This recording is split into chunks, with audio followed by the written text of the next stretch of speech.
Hi guys, it's Mike here, and Cameron's on the camera. Say hello to the people, Cameron. Well, hello, Toast Heads. All right, thanks. We're going to talk about another thing in fermentation that we have to do. We've got our first grapes of the season here. This is our Baco Noir.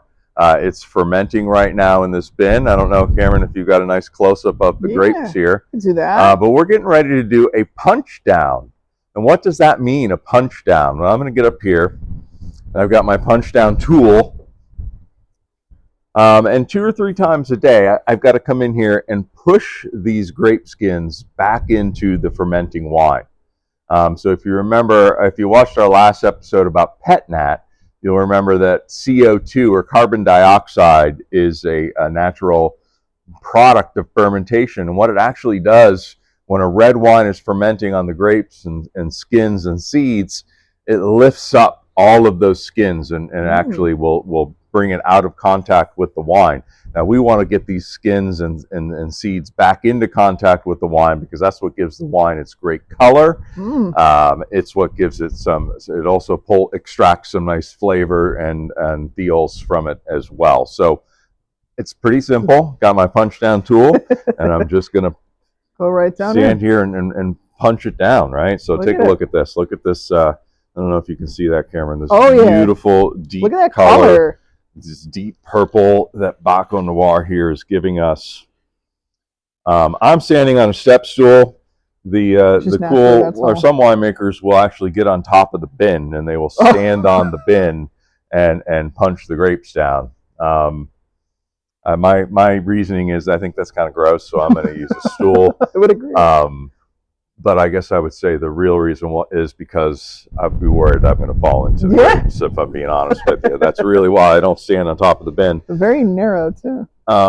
Yeah, so we're punching this down, and again, I'm just pushing them, just making sure that all of these skins come back into contact with the fermenting wine. And if you could smell the aromas that this is giving off, what do you think, Cameron? Beautiful. I love this one so far. Nice, right? So Baco Noir. I got a ton of it. I'm getting some really nice red wine grapes this year. And so I had a grower reach out and say, hey, would you like some Baco Noir? I said, well, let's try it, right? Yeah. So we got a ton of this, and that's all we're going to be working with here. When this is done fermenting, we'll send it off to the press here. On our crush pad, and we'll press all the juice out of it, or all the wine out of there, really, that there can be. All right, Cameron, let's say I'm going to give you a shot here. Is it my turn? Yeah, it's going to be your turn. Right. Let's switch spots here. Switch spots, absolutely. Good. Yep. Here we go. All right, so this is my second time doing this. Not as skilled as Mike, obviously. Well. That's just, comes with the experience. You're doing a pretty good job there. Well, thank you. Yeah. I couldn't imagine, like, what you said, like standing on the side of these things and then just punching it in. Well, imagine too, like 10 or 12 ferments going on at a time. When you get more than just a ton of grapes coming in, you've got to sit here and do this for every single one. Again, 2 to 3 times a day.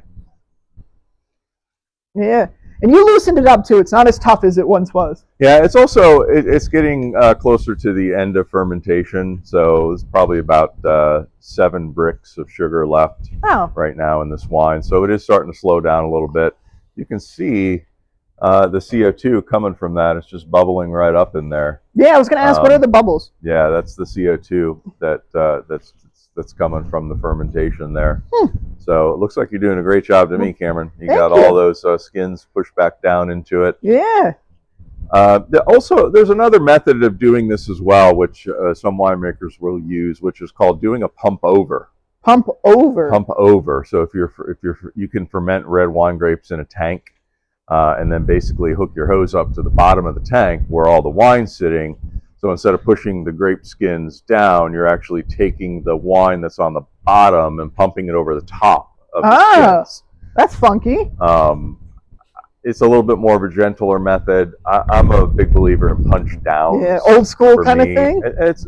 not as much old school as I think that our Finger Lakes Reds really benefit from a little bit more aggressive style. Yeah. So it's just my personal preference is to do punch downs rather than pump overs. There Absolutely. are people that, even fermenting in bins, they'll do a pump over where they'll stick a hose into this bin here and it will suck the wine up from the bottom and they'll pump it over the skins. So That's awesome.